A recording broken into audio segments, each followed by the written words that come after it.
My name is Mark, working at Be Ready. I'm going to first and foremost thank my subscribers for getting us to over 150 subs. It's definitely a blessing. I'm going to continue to provide you guys with great content, or content that pretty much you guys want to see and hear. So, especially from the Maryland perspective, definitely want to be one of the representatives of the DMV, DC, Maryland, and Virginia area. Especially giving people an understanding from the black perspective, for black folks, because kind of make it more relatable, right? So everybody can definitely identify with what I'm going to talk about, but as a black man, experience is just a little different. So moving forward, thank you all. Now, as you saw in the title, firearms that I like the least, right? Particularly, it's going to be a pistol or rifle, shotgun caliber pistols. So we're going to start off with an actual pistol. So let's start off with, it's clear, of course, because of the safety Nazis. Boom, boom, boom. Now, so this one, of course, I have a TLR 6 light on it, and it is a Glock 26. This is the one where I did the trigger job on it, put a trigger guard, and yeah, it feels a lot better. But even though it feels a lot better, and with this magazine in here, it feels much better. I have, a 2-round base plate from Glock. Allows my pinky to sit on there. I still don't like to shoot this gun. I will shoot it because I can still carry it quite a bit. But if my preference is to not carry and shoot this firearm, because it is not fun as far as recoil. It's jumpy. Doesn't matter if you're shooting frangible ammo in there or shooting plus P. It's just really jumpy. And for some reason, I have an issue of accurately shooting this firearm past like 10 yards. I mean, I know it's not designed for that distance, but I have a problem with it. Like, my groups is just huge. Typically, I practice with this firearm at 3 to 6 yards. But I just prefer not to shoot it. Nice firearm. You may say, well, if you like it at least, why do you still have it? Because it has a purpose. So typically, I'm not a big guy. I'm 5'5", a little over 150 pounds. And not that I wear skin tight suits or anything of that nature, but typically I carry a full size firearm when I'm in a suit or just when I'm out and about in wintertime.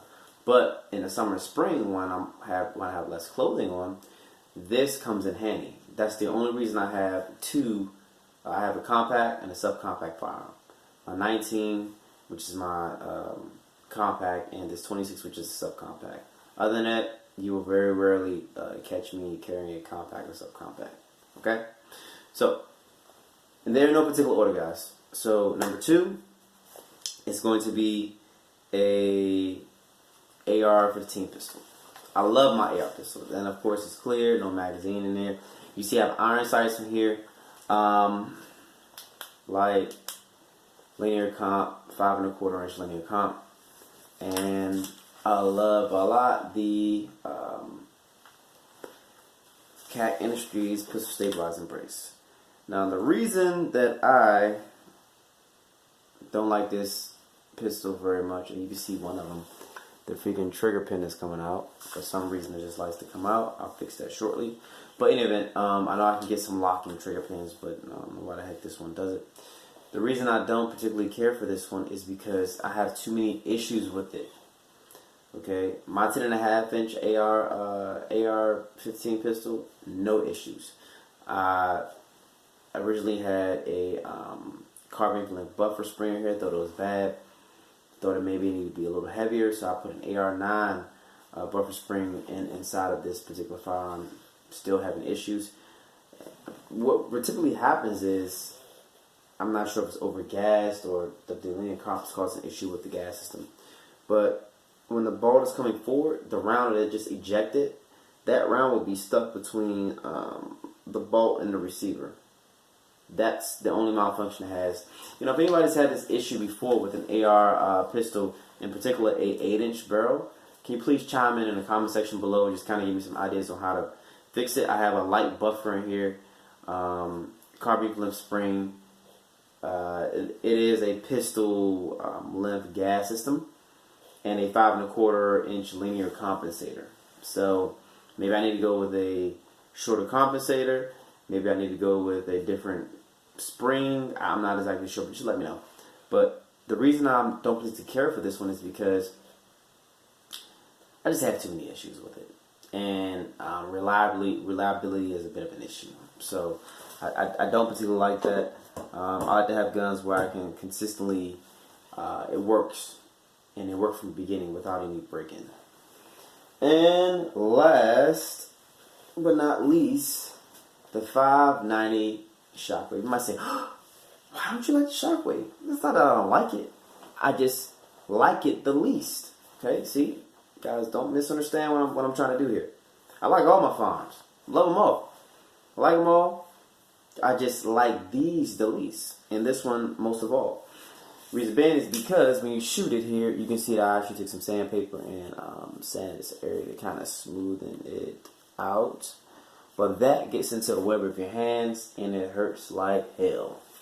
You just kind of toughen it up and just kind of man up on it, which is cool, you know. I do that, but it's not a comfortable firearm to shoot. I'd rather shoot. I have a Mossberg 500. What is it? Mossberg 500 20-inch barrel. I'd rather shoot 3-inch magnums out of that than to shoot 2 3/4 buck, double lock Buckeye here. So typically, I'll shoot the federal military grade, the double lock bucks that come in like a green shell. So I pattern them with that particular round or cartridge, I guess you would call it, round cartridge. And I also use flight control. So Lucky Gunner did an awesome video about using the flight control for your home defense shotguns. So also, I don't really care for this strap. I understand what they're trying to do as far as, but my hand snags on other areas on the strap. So those 5 rounds, I like it the least. But the good thing is it can fold, right? So I have a fold-on bracelet. Oh, wait, there it is. Is that it? Oh, wait. Sling mount's in the way. Alright, there it is. So, you can fold it up, stick it in a backpack, boom. Alright, so you got something nice and tight, but it's not very pleasant to shoot. I don't shoot much birdshot or the little wimpy loads. I like to shoot some nice full power loads. High brass 2 3/4 because at least you'll know what it really feels like. You know, you're not gonna know what it's like on the business end, God forbid, but you'll be able to understand what that the opposite reaction when Newton's laws are, I believe, or something like that. What you're gonna feel? You're gonna feel some recoil and some kick. So, but with that being said, I did not intend for this video to be long. I wanted it to be short and sweet, and I'm a little tired, but I definitely wanted to make this about my experience and show you guys that these are the firearms that I particularly like the least, and I have my reasons behind it. But of course, we all know that a shotgun pistol is very useful. We know that an AR-15 pistol is very useful. I'm not saying that any of them are not useful, just saying that I like them the least. And of course, good old Glock 26. So with that being said, guys, hey look, God bless you. Take care. Please make sure you like, share, subscribe, and comment in the section below. Let me know what guns, what firearms you like the least. You know, you definitely make sure you list them. Because you may say, well, why do you still have it if you like them the least? That's beyond the point. Don't worry about it. Be quiet. Just make sure that you participate, and we definitely appreciate you. God bless you. Take care, and talk to you soon. All right.